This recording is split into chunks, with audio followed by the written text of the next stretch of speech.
The North Face, one of the world's largest outdoor apparel brands, is once again warning customers. Your personal information may have been stolen. This video is sponsored by Stonefly. More on that at the end of the video.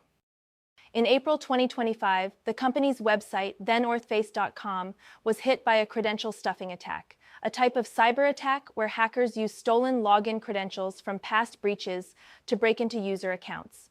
Here's how it works. Hackers take databases of previously leaked usernames and passwords, often found on the dark web, and use bots to rapidly try those combinations on various websites. If users reuse their credentials, the attacker gets in, and that's exactly what happened here.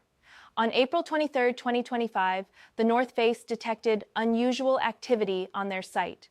A prompt investigation confirmed a small-scale credential stuffing attack had occurred, but small doesn't mean insignificant.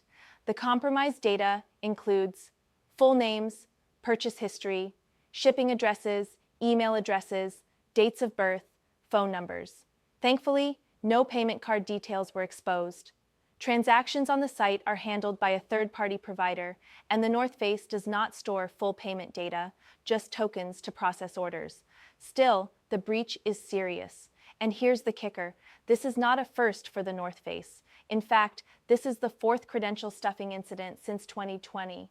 Earlier this year, March 13, 2025, their parent company, VF Outdoor, disclosed a similar attack that affected accounts on both thenorthface.com and timberland.com.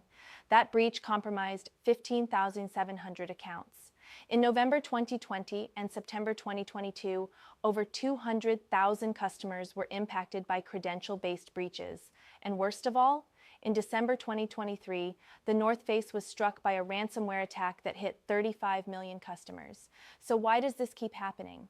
It largely comes down to a lack of enforced multi-factor authentication, MFA.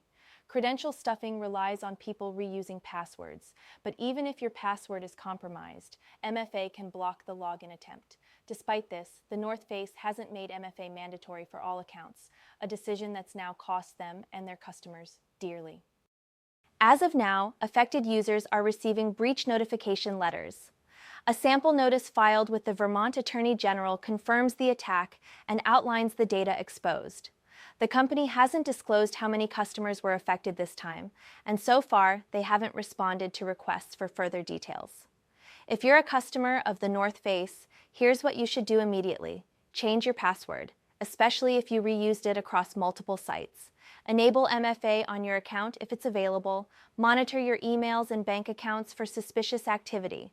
Be wary of phishing attempts that use your exposed info to gain more access. In a time when nearly half of the North Face's revenue comes from e-commerce, trust and data security must be a priority. But this series of repeat incidents sends the opposite message. For now, stay alert and don't reuse passwords. It's one of the easiest ways to protect yourself from becoming the next victim. And now a word from our sponsor. Get a 300 terabytes Veeam, Rubrik, Commvault, HYCU, immutable, and air-gapped backup and disaster recovery appliance for $17,995. Contact sales at stonefly.com for details. Subscribe for more cybersecurity news, and don't forget to like this video. Until next time.